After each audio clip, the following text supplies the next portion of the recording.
Hello, everybody. My name is Oliver Bass, joined alongside by none other than Pyro J, and this is the esports.net Rocket League show. A show where we talk all about Rocket League and what we love about it. And, well, last week we covered a little bit about Team Vitality, the newest team on the rise. But we got to talk about the team that was on the rise before them and held the crown in EU for a lot longer than Vitality did. It is none other than Karmine Corp, the former major champions. They went to San Diego, won the major on NA soils, which is it's rather difficult to do for EU teams, but surprisingly enough, despite them being the major winners right now, Pyro, people got some questions about this team and really kind of have some concerns about them considering this last split. Yeah, there's no reason why we shouldn't be talking about Karmine Corp right now. This is the reigning major champions, as you mentioned. Bass, we both saw it in person in San Diego. As you said, we know what this team is capable of, and they're going in with these high expectations. Expectations is something we'll delve into a lot, but they didn't quite meet those this split. In fact, they weren't the grand finals champions at all during this split in the three regionals that were offered in the spring split.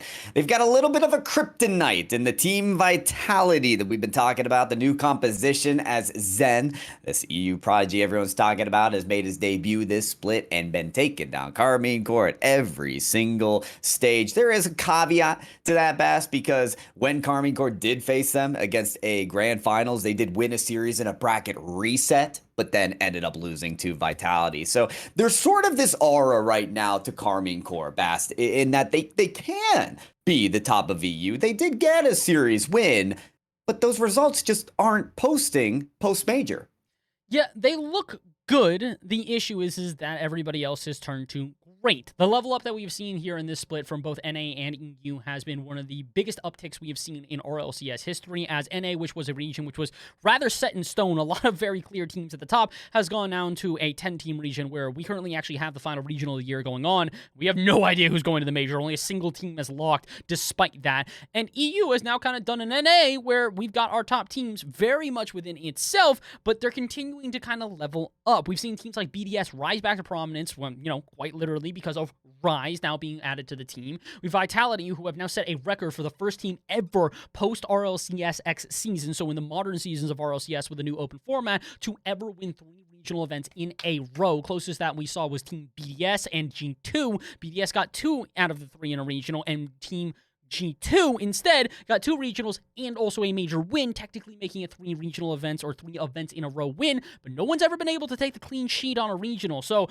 Vitality's putting up a big name for themselves. BDS are putting up a big name for themselves. Heck, even teams who no one's heard of, like Hogan Mode, are putting up big results for themselves. And this is why we say people are concerned about KC. Not only were they not only able to take home a regional, they also lost to Hogan Mode and ended up missing out on top 3, something that people almost thought was impossible for a little while because of the dominance that KC showed. But Karmine Corp now starting to show that they are vulnerable. And, what happens when you show that the Giants can bleed means that everybody's going to start going for strikes. So, Pyro, there is some cause for concern right now, although maybe not necessarily warranted as much concern as we are seeing from people.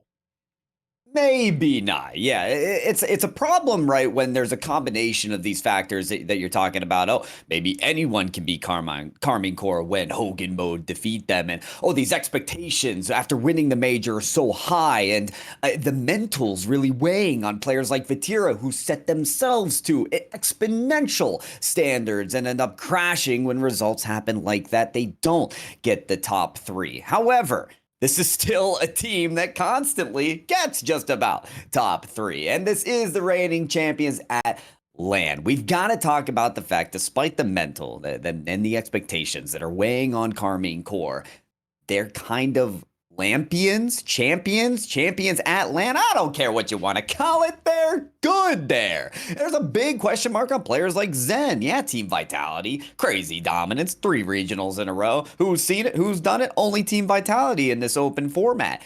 How do they operate at LAN? It's a question mark, but we don't have that same for Karmine Corp. I know we've gone back and forth about this before, Bass, but I'm Team Karmine Corp when it comes to their LAN abilities. Even at the World Championship, you can take stats how you like, but Itachi was topping the stats board in the last World Championship. I see him doing that again.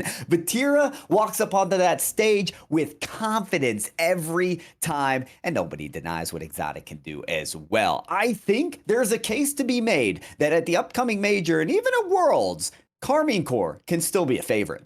They very much are still within contention here. Favorite is starting to kind of flip-flop everywhere right now, especially considering the fact that we've got teams in NA making big moves and making big changes. SSG gone from a team that pretty much everybody had written off to now probably the most consistent team in North America. Meanwhile, V1 make trades and look like they could be the next best team in North America and fall to the lower bracket day one versus Koi. So everything's all over the place right now. We're not really sure what to expect going into the World Championship, but we can tell you one thing, is that Karmine Corp do need to kind of reestablish themselves going into the Boston Major. This team is good. Chemistry abundant. They play around each other incredibly, and while usually you hear Vatira's name in everybody's mouths, you also occasionally do hear Exotic and Itachi, and for very good reason. These players all step up when the moments are right, but again, just the end of the split. That final regional for them here in the winter split, or excuse me, within the spring split, really did leave a sour taste in most people's mouths, and now people are kind of just looking towards this next major to maybe, resolve that a little bit. They've got to reprove themselves, and if they can do that, I think I agree with you. They're going into the World Championship a heavy favorites, but again,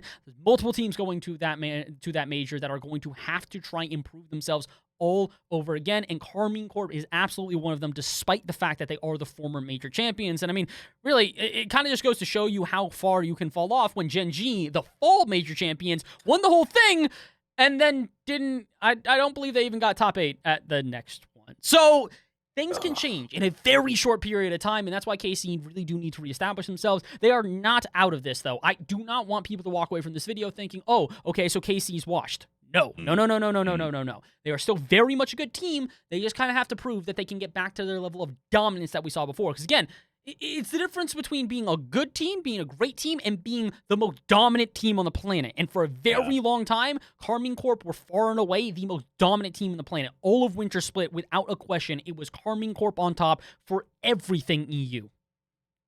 I think Karmine Corp struggle when they're not classified anymore as the dominant team, not even in Europe. I talked about Vatira especially, but I'm sure that entire team as they hoisted that trophy at the last major. So it's tougher even still with this poor performance in their last invitational. They didn't get a chance to get another crack at Vitality, which they probably wanted again in the grand final. I think we've talked about everything, but I just want to look forward to the major and anything that happens in between then and Worlds, because we don't get regionals. We don't get any more RLCS play. It's the major, and then it is Worlds. So you got to keep an eye on it. You got to maybe keep an ear to the ground on us here at this Esports Weekly show for Rocket League, so we can keep you in touch with everything going on with KC. We got a lot more to talk about here. KC will not be the last team that we discuss here on the channel. So let us know what you guys think about KC. Do they still have to really prove themselves like we're talking about now? Or are they still established enough that maybe our questions are a little bit overblown and out of proportion right now? Let us know in the comments down below. And tune in next week for the next esports.net Rocket League show. My name has been Oliver Bastion alongside by Pyro J. We'll see you guys next time. Have a good one.